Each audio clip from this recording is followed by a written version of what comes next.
when God took down Egypt's gods, one by one. The 10 plagues weren't random miracles. They weren't simply punishments meant to force Pharaoh's hand. They were God's judgment against the powers Egypt believed sustained the universe. Before the first plague ever fell, God declared his purpose. The Egyptians shall know that I am the Lord. Exodus 7, verse 5. To understand the Exodus, you first have to understand how the Egyptians viewed the world. They believed creation emerged from the chaotic waters of Nun when order, called Ma'at, was established. Every sunrise, every flood of the Nile, every harvest proved that order still held. And Pharaoh stood at the center of it all. He wasn't merely a king. He was believed to be the guardian of Ma'at, responsible for preserving the order of creation itself. If Pharaoh failed, the cosmos could begin to unravel. That's why the plagues were so devastating. God wasn't merely judging Egypt. He was dismantling its entire worldview.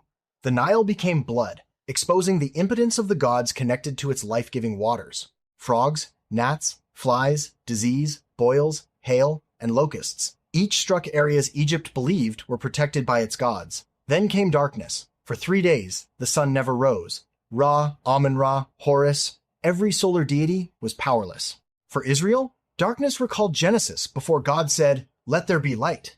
For Egypt, it meant something even more terrifying. The daily rhythm that guaranteed creation itself had stopped. The universe appeared to be coming apart. Then came the final plague.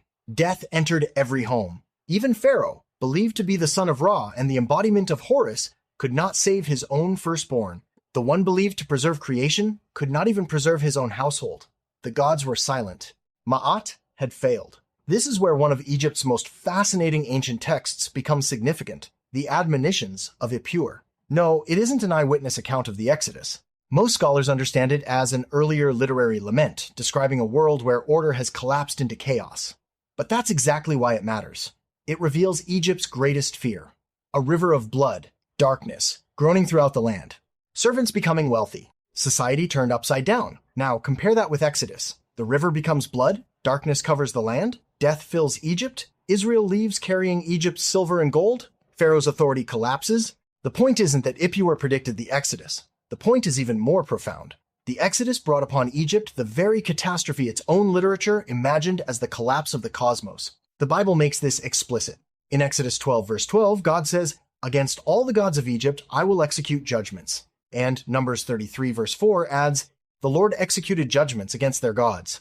This wasn't simply a contest between Yahweh and idols. It was a declaration of who truly sustains creation. Egypt claimed Pharaoh upheld Ma'at. Exodus declares that only Yahweh holds the universe together. Then comes the final irony. After Egypt experiences decreation, Israel experiences new creation. God parts the waters, dry land appears, a covenant people emerge through the sea.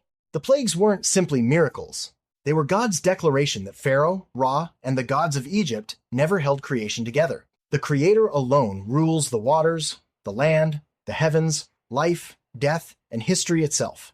And that's the beauty of taking a second pass through Scripture. The deeper you look, the more you discover the Bible isn't just telling history. It's revealing the Creator who stands above every empire, every false god, and every claim to ultimate power.